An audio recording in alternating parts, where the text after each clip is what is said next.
4S of digital marketing हमने देख लिया और ये भी देख लिया कि उनकी स्ट्रेटजी किस तरीके से डेवलप होती है। अब 5S यानी कि 5th S, last S of digital marketing है सिजल का। आप में से कुछ लोग कभी ऐसे एक रेस्टोरेंट में गए होंगे कि जहां आपने खाना ऑर्डर किया और जब वेटर आपका खाना लेकर आ रहा है तो एक ऐसी डिश में उसने आपका खाना डाला हुआ है कि जिसमें से उसकी आवाज़ आ रही है। That's called the sizzling effect. आप इसी तरीके से डिजिटल मार्केटिंग की जब आप स्ट्रेटजी बना रहे हैं, आप उसमें तमाम चीज़ें एंटर कर दें, प्रोफेशनलिज्म डाल दें, बड़ी खूबसूरत और सेविंग स्ट्रेटजी बना दें, लेकिन जब तक उसमें सिजलिंग इफेक्ट या सिजलिंग फैक्टर नहीं होगा, आपकी स्ट्रेटजी कभी भी कामयाब नहीं होगी। इसीलिए 4 P's ऑफ मार्केटिंग के साथ साथ जब मैं 5S ऑफ डिजिटल मार्केटिंग पढ़ा रहा हूँ, तो उसमें जो सिजल वाली स्ट्रेटजी है उस पर आपने एंड में सबसे ज़्यादा फोकस करना है और अपने तमाम स्टेक होल्डर्स को उसके अंदर इंक्लूड करें। और कोई भी स्टेक होल्डर का मतलब है वो तमाम क्लाइंट के लोग या कंपनी के लोग कि जो जो उस पर्टिकुलर स्ट्रेटजी का हिस्सा होंगे, उनको हम स्टेक होल्डर कहते हैं। अब डिजिटल मार्केटिंग की स्ट्रेटजी, सिजलिंग स्ट्रेटजी कैसे बन सकती है? वो ऐसी स्ट्रेटजी होनी चाहिए, ऐसी उसमें चीज़ें होनी चाहिए कि जिस तरह वो आपका खाना आया था और वो खाना जिस डिश में आया था उसमें वो उसकी आवाज़ आ रही थी, इसी तरीके से आपकी डिजिटल मार्केटिंग स्ट्रेटजी में से भी हमेशा सिजलिंग की आवाज़ आनी चाहिए। जितना आपका डिजिटल मार्केटिंग स्ट्रेटजी सिजल करेगा, उतना ही ज़्यादा आपका यूज़र बढ़ेगा, उतना ही ज़्यादा कंटेंट आपका पॉपुलर होगा और पॉपुलर होने के साथ साथ ज़्यादा से ज़्यादा यूज़र आपके पेज के ऊपर आएंगे और आपको प्रमोशनल चीज़ें भी मिलेंगी। अब मैं रिसेंटली अगर एक एग्जांपल दूं तो एप्पल ने अपना एक न्यू फ़ोन, आईफोन की नई सीरीज़ लॉन्च की है और उस सीरीज़ का जब वो फ़ोन लॉन्च हुए तो उन्होंने वो फ़ोन्स डिफरेंट जो सेलिब्रिटीज़ हैं यूट्यूब के ऊपर, उनको वो फ़ोन दिए हैं या उन सेलिब्रिटीज़ ने वो फ़ोन ख़रीदे हैं और उसके बाद अपने पेज के ऊपर जाके उन्होंने उसके रिव्यूज़ पोस्ट किए हैं। तो with in a week millions of views लोगों ने दिए हैं उन वीडियोज़ को कि जिन्होंने आईफोन को रिव्यू किया है या आईफोन की अनबॉक्सिंग वीडियो को यूट्यूब के ऊपर अपलोड किया है। तो इसी तरीके से वो जो कंटेंट पोस्ट कर रहे हैं उसके अंदर डिफरेंट टर्न्स हैं, डिफरेंट ट्विस्ट हैं। हर जो यूट्यूबर है उसने एक नया फ्लेवर उस अनबॉक्सिंग वीडियो के अंदर डाला हुआ है। फ़ोन भी सेम है, बॉक्स भी सेम है, हर चीज़ सेम है, लेकिन वो जो सिजलिंग इफेक्ट है वो हर यूट्यूबर का डिफरेंट है। अनबॉक्स थेरेपी नाम का एक चैनल है जिसकी मैं अक्सर एग्जांपल देता होता हूँ। उसकी अगर आप कभी भी अनबॉक्सिंग देखें, अनबॉक्स थेरेपी, उसकी अनबॉक्सिंग मुझे बड़ी पसंद है। तो उसका एक अपना एक स्टाइल है चीज़ों को अनबॉक्स करने का, टेक्नोलॉजी आइटम्स को अनबॉक्स करने का, और बहुत सारे लोग उसके चैनल को व्यू भी देते हैं और उसकी जो वीडियोस पोस्ट हो रही होती हैं उसको देख भी रहे होते हैं। अब जब भी आपने सिजलिंग स्ट्रेटजी बनानी है तो उसमें कौन कौन से एलिमेंट्स हैं या कौन कौन से ऐसे फैक्टर्स हैं कि जिसको आपने ज़हन में रखना है। सबसे पहला और मोस्ट इंपॉर्टेंट है कि ऑलवेज इंट्रोड्यूस न्यू एलिमेंट्स। ये ऑलवेज इंट्रोड्यूस न्यू एलिमेंट्स से क्या मुराद है? फॉर एग्जांपल आपकी वेबसाइट है, आपने स्टैंडर्ड वेबसाइट बनाई हुई है, टॉप के ऊपर आपका नेविगेशन बार है, नीचे आपकी इंफॉर्मेशन आ रही है, कॉन्टैक्ट अस, अबाउट अस, फलाना जो भी चीज़ें होती हैं वो एक स्टैंडर्ड सी आपकी वेबसाइट है। उसको चेंज करें, उसमें नए एलिमेंट्स लेकर आएँ, देखें डिफरेंट वेबसाइट्स को कि आजकल लोग क्या देखना चाह रहे हैं। आपने अक्सर देखा होगा कि यार ये बंदा बड़ा ट्रेंडी है, ये बंदा बड़ा स्टाइलिश है। क्यों? क्योंकि लोग स्टाइलिश और ट्रेंडी चीज़ों को देखना चाहते हैं, उनको समझना चाहते हैं, उनको पढ़ना चाहते हैं और डिजिटल एनवायरनमेंट में सिजलिंग इफेक्ट हमेशा ट्रेंडी चीज़ों को लेकर ही आएगा। ट्रेंड के ऊपर मैं आगे बात करूँगा, लेकिन जो इंट्रोडक्शन ऑफ न्यू एलिमेंट्स है उसको आप ज़हन में रखें, ख्वाह वो वेबसाइट के ऊपर हो, ख्वाह वो फेसबुक के ऊपर हो। अपने नए एलिमेंट्स लेकर आएँ, नई चीज़ों को लेकर आएँ। आप हो सकता है आपके वेबसाइट को किसी ने लॉगिन किया है, उस पे वेबसाइट के ऊपर विज़िट किया है, तो एकदम एक ऐड चलना शुरू हो गई है। डीजी स्किल्स की अगर आप वेबसाइट को देखें, तो आप नोट करें जब आप digiskills.pk लिखते हैं, तो जो मेन पेज जो लर्निंग पेज आपका होता है, उस पे पीछे एक वीडियो चल रही होती है। उसकी ऑडियो तो नहीं आ रही, लेकिन वो वीडियो आ रही है, तो वो एक बड़ा अच्छा आपको एक इफेक्ट दे रही होती है। That's a new element which they have added in the website. Second point जो है वो है एक्साइट एंड एंटाइस। अपना जो यूज़र है उसको एक्साइट करें।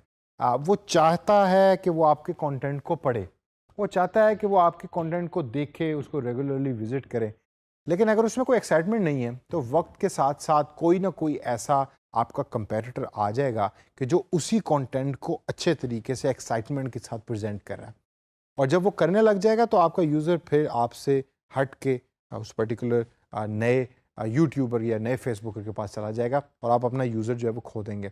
और एक दफ़ा यूज़र जब आपका चैनल खो रहा है तो it's very difficult to bring back that user. जो मैंने आपको पहले भी एक सेशन के अंदर एग्जांपल दी थी, वो पेज कि जो लिंक पोस्ट करता था और जब भी मैं उस लिंक पे क्लिक करता था तो वो कंटेंट रेलेवेंट नहीं होता था जो उस लिंक में लिखा होता था। तो इसी वजह से जब भी कोई चीज़ आप बना रहे हैं तो उसमें सिजलिंग इफेक्ट डालने के लिए हमेशा एक्साइटमेंट का फैक्टर हो, एंटाइसमेंट का फैक्टर हो, लोगों को आप बताएं कि ये चीज़ जो हम कर रहे हैं हम खुद भी एक्साइटेड हैं करने के लिए। अगर आपने कोई वीडियो लॉग बनाते हैं, आप वी लॉगर हैं और आप गिलगित बल्तिस्तान गए घूमने फिरने के लिए, तो आपके वीडियो से लगना चाहिए कि ठीक है वो जगह खूबसूरत है लेकिन आप खुद भी एक्साइटेड हैं वहाँ।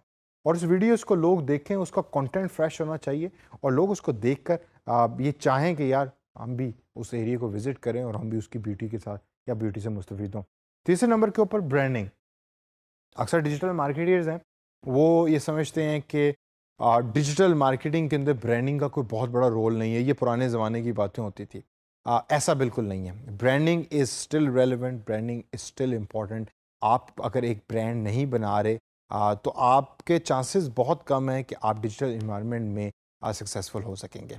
इसी वजह से जब भी आपने कोई भी ऑनलाइन पेज बनाना है या ऑनलाइन वेबसाइट बनानी है, ऑनलाइन बिजनेस सेटअप करना है, तो उसका ब्रांड का जो पूरा एक थीम है वो ब्रांड का थीम इंटरकनेक्टेड होना चाहिए। जो आपकी वेबसाइट की कलर है, एलिमेंट्स हैं, वो ही आपके फेसबुक में भी रिफ्लेक्ट कर रहे होने चाहिए। आप किसी भी बड़ी कंपनी का उठा के देखें, उसका पेज देखें फेसबुक का, उसका लिंक्डइन का पेज देखें, उसका ट्विटर का पेज देखें और उसकी वेबसाइट देखें, आपको वो तमाम चीज़ें आपस में इंटरकनेक्टेड लगेंगी। उसके कलर्स आपको इंटरकनेक्टेड लगेंगे, एक ही तरह के लगेंगे, ऑप्टिमाइज्ड हैं। तो और जब भी यूज़र उन चीज़ों को, उन एलिमेंट्स को विजिट कर रहा होता है तो वो उन ब्रांडिंग की एक्सपीरियंस को, ब्रांडिंग के एसेंस को समझ भी रहा होता है और उसको अंडरस्टैंड कर रहा होता है और जिससे वो अपना एक्सपीरियंस गेन करता है। तो इसी वजह से जो ब्रांडिंग का एलिमेंट है उसको कभी आपने भूलना नहीं है। एक अच्छा ब्रांड ही जो है वो आपको एक अच्छा डिजिटल मार्केटर भी बनाएगा और आप जिस क्लाइंट के लिए या कंपनी के लिए काम कर रहे हैं उस कंपनी को भी ऑटोमेटिकली प्रमोट करेगा। Always make modern and trendy content, ये तो मैं हमेशा से कहता हूँ, लेकिन modern and trendy sizzling strategy भी आपकी होनी चाहिए। देखें कि नया तरीका क्या है। आजकल लोग चाय तो पीना चाहते हैं लेकिन क्या चाय के साथ कोई और ऐसी चीज़ है जिसको ब्लेंड करना चाह रहे हैं। मैं आपको एक एग्जांपल देता हूँ। लाहौर के अंदर एक बड़ी मशहूर रोड है, मेन रोड है। मैं गया खाना खाने गया रेस्टोरेंट के अंदर। जब मैं बाहर निकला तो मैंने देखा कि लेफ़्ट साइड के ऊपर एक चाय का ढाबा है। वो एक नॉर्मल ढाबा है जिसमें प्याली के अंदर वो चाय को सर्व करते हैं, लेकिन उनकी सर्विंग स्टाइल इतनी अच्छी थी कि मैं वहाँ गया और मैंने 200 रुपये चाय के कप के पे किए। वो एक प्याली में आपको चाय देते हैं, आप कुर्सी पे बैठ के चाय पीते हैं रोड के ऊपर और उसके बाद फिर आप उठ के आ जाते हैं, लेकिन उसके उन्होंने मुझसे 200 रुपये चार्ज किए। अब वो एक्सपीरियंस जो था वो बहुत अच्छा था। एक तो मौसम भी उस दिन बहुत अच्छा था, लेकिन उसका चाय बनाने का स्टाइल, फिर जिस तरीके से उसको प्याली में डाल रहे हैं, ओवरऑल जो लोग वहाँ बैठे हुए थे, जो म्यूज़िक था, जो एम्बियंस था, और वो चूँकि मेन रोड पे था तो उसकी एक अपनी फीलिंग आ रही थी। तो वही चाय का कप कि जो आपको एक स्टैंडर्ड ढाबे से मिलता है और बेताशा ढाबे आपको रोड के गिर्द नज़र आते हैं जो शायद आप कभी जिसके ऊपर तवज्जो भी नहीं देते, उसी चाय को कप को उन्होंने मॉडर्न और ट्रेंडी किया और लोग उनको 200 रुपये देते हैं और वहाँ अच्छा खासा रश था और लोग वेट कर रहे थे कुर्सी के लिए, टेबल के लिए। इसी तरीके से आप में तो जो लोग जीटी रोड पे रेगुलर ट्रैवल करते हैं, वहाँ अगर आप देखें तो मैकडॉनल्ड्स जो है वो साहिवाल के करीब ओपन हुआ है जिधर बेतहाशा रश होता है। अब बंदा ये कहता है कि यार साहिवाल के करीब जीटी रोड के ऊपर उस जगह के ऊपर मैकडॉनल्ड्स खोला है, ये तो कभी चलेगा ही नहीं। लेकिन वहाँ आप जब भी जाएं तो देखते हैं कि वहाँ इतना रश है, लोग हैं, लेकिन their professionalism is still the same. So it's modern and trendy and people know that we want a clean food, so they actually go to McDonald's. हालांकि मैं ज़रूरी नहीं कि मैकडॉनल्ड्स का खाना अच्छा है और जो बाकी रास्ते में ट्रक के रेस्टोरेंट है, क्योंकि मुझे तो ट्रक स्टॉप्स हैं वो ज़्यादा पसंद है, तो उनका खाना, उनकी दाल, it's much better than McDonald's food. लेकिन मॉडर्न एंड ट्रेंडी वही चीज़ जो आप प्रेजेंट कर रहा है, आपका कंपेटिटर प्रेजेंट कर रहा है एक अपने अंदाज के अंदर, उसको मॉडर्न बनाएं, उसको ट्रेंडी बनाएं और देखें कि वो आपका यूज़र जो है उसको किस तरीके से पढ़ना चाह रहा है। और लास्ट के अंदर स्टाइलिश इन कम्युनिकेशन, जो चीज़ आप प्रेजेंट कर रहे हैं, ये ब्रांडिंग का एलिमेंट इसमें बहुत इंपॉर्टेंट है। एक बिलबोर्ड आपने लगाया, अपना डिज़ाइन आपने बनाया, डिजिटल बिलबोर्ड जिसको हम कहते हैं, वो अगर स्टाइलिश नहीं है तो वो उसकी कोई अट्रैक्शन ज़्यादा नहीं होगी। इसी तरीके से जब आप कम्युनिकेट कर रहे हैं अपने यूज़र के साथ, उसको भी स्टाइलिश बनाएं, उसको देखें कि आपका यूज़र किस तरीके से बात करना चाह रहा है। आपको अगर याद हो तो अक्सर पहले हम फ़ोन किया करते थे कंपनीज़ को, तो उनका जो बोलने का अंदाज़ होता था, वो तरीका होता था, वो बड़ा नफीस होता था, नफासत से बात करता था और वो एक अजीब सी टोन में, अजीब सी उर्दू में आपसे बात किया करते थे। जबकि आजकल जब आप कंपनियों में कॉल करते हैं तो उसी कैजुअल टोन में बात कर रहे होते हैं जिस कैजुअल टोन में आप उनसे बात करते हैं। And it has become more natural. आप वो स्टाइलिश नहीं है लेकिन नेचुरल है, और नेचुरल स्टाइल ही आपने अपनाना है और उसको अडॉप्ट करना है। और जब आप तमाम चीज़ें कर लेंगे तो सिजल इफेक्ट ऑटोमेटिकली वक्त के साथ साथ क्रिएट होना शुरू हो जाएगा।